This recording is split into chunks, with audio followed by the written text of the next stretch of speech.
Hi there, I'm Luke, welcome back to PhotoBite, and today we're checking out the Samsung S9 Plus. Let's get into it.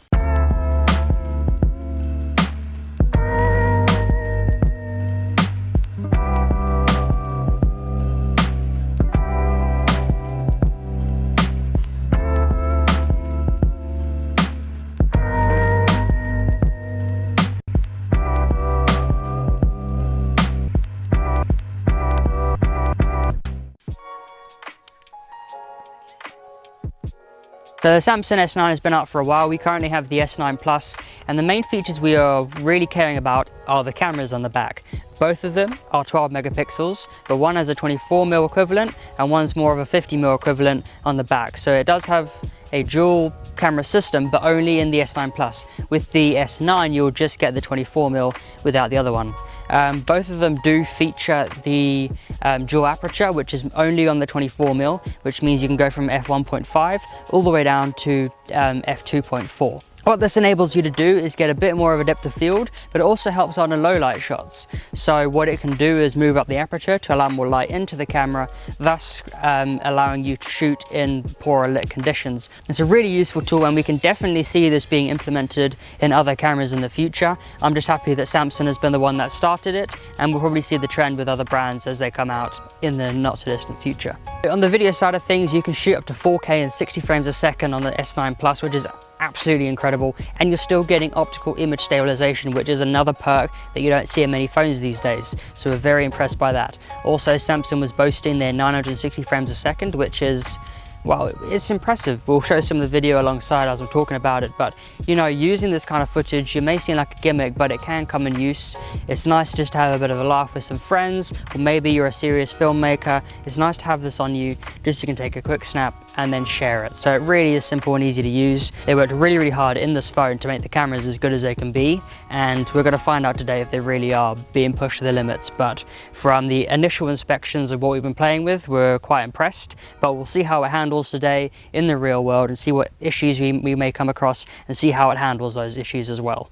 Okay, so we're just going to go straight into the camera app. So that's really simple. Just in the bottom right corner, you swipe up and you're straight into auto. And then when you want to zoom, you can just tap the bottom right like that, and then you can creep in, and now you got a bit more zoom to it. From initially playing with it, you are looking at warmer tones in the camera. You're not looking at any cool tones, which is nice. What you tend to find more appealing are warmer tones, but that does vary to person. Well, if we just have a look at the top as well, so we're currently in auto. If we swipe left, we're now in live focus. So this is where we can actually control the blur and how much we want, just by controlling that section. We then go over to Pro. Now Pro is where you can basically take control of the camera and you can choose how you want the picture to look. So right now I literally just touched the exposure bar, so you can see how you can darken it, add a bit more mood to the scene. And you also see you've got these little squares flashing on and off. So these are actually detecting what's in the area and trying to focus on that. You can also then change the ISO, like so. But we're going to bring that down to, let's bring it down to 100.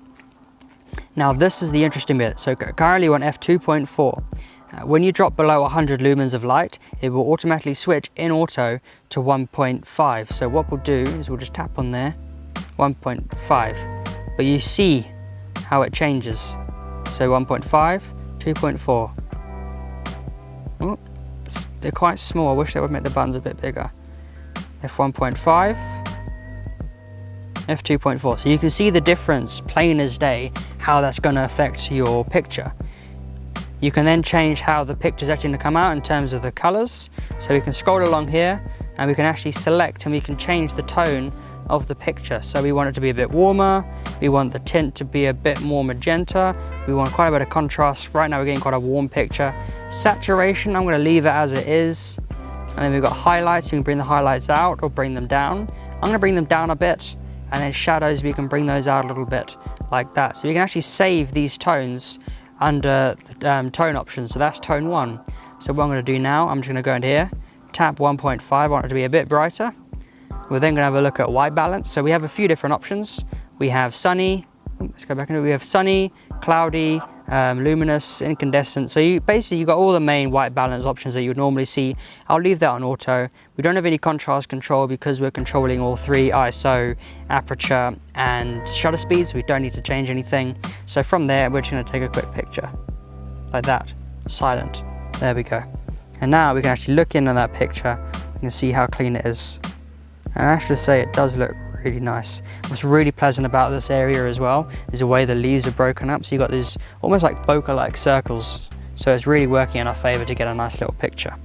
So we're just going to take one quick picture up and snap. Now I'm going to zoom in and snap again. Right. So immediately it's made the greens very, very vibrant to what we're seeing in real life. Not that I'm complaining, but you can see that, so that's at its 35mm equivalent, which is 24mm, which is what is on this lens. And if we switch to the close-up, so it's a fair difference. It's about almost that much. And that's how much it zooms in. So it is very, very helpful. We'll do it on something that we can see from a distance and how it handles it. So we'll just do this little tree stump here. So currently we're at, let's zoom out. So that's wide. We're going to take a picture. And we're going to zoom in there. So that's a pretty obvious difference. You can clearly see that's your wide and then that's your close-up. So that's a super helpful feature to have. And to be honest, when we were having a look at phones, there's quite a few that use different cameras to help with low light capabilities and some that help with color and contrast, but it's nice to keep it simple and have two cameras that are designed the same in the sensor, but then the lens optics allow you to have a wide angle and then a close-up. It just makes the most sense in our opinion. We'd love to know what you guys think, so do leave it down in the comments below. Would you prefer that, or would you prefer two cameras that work together to get you the ultimate picture? So do let us know. Portrait mode I think is quite an interesting system. You know, loads of phones have got it very accurate. Samsung do it very well. You can choose how much blur you want in the background, but for some reason there's always something in the back of my mind that can just tell me that it's not natural bokeh.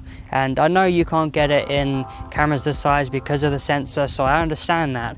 The weird thing that I have, and I need to explain it to you, is when you have a telephoto lens, you get quite a compressed image on the subject, so the background almost looks like it's miles away, and you get that lovely look.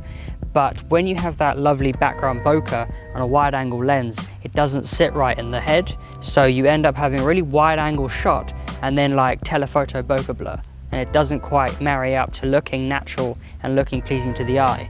Some people, you know, to the average person who looks at the camera, they're not going to notice. But if you're a photographer, you're going to be able to tell that's not real bokeh. And also if you look around the edges as well, especially if they're doing like holding their arms up like this, or there's a gap somewhere, the AI that's in these phones and also the software as well, not necessarily AI, but they will miss those things. So you get lovely background blur that'll probably look really, really realistic, and all of a sudden they'll be like that, and then this little hole here, everything behind it's going to be in focus.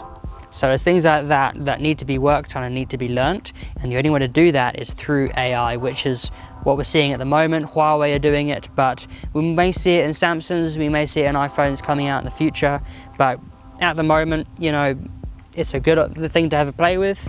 Do we see many people playing with it? Not really. Should you take advantage of it and test it out and see how you can use it to the best of your ability?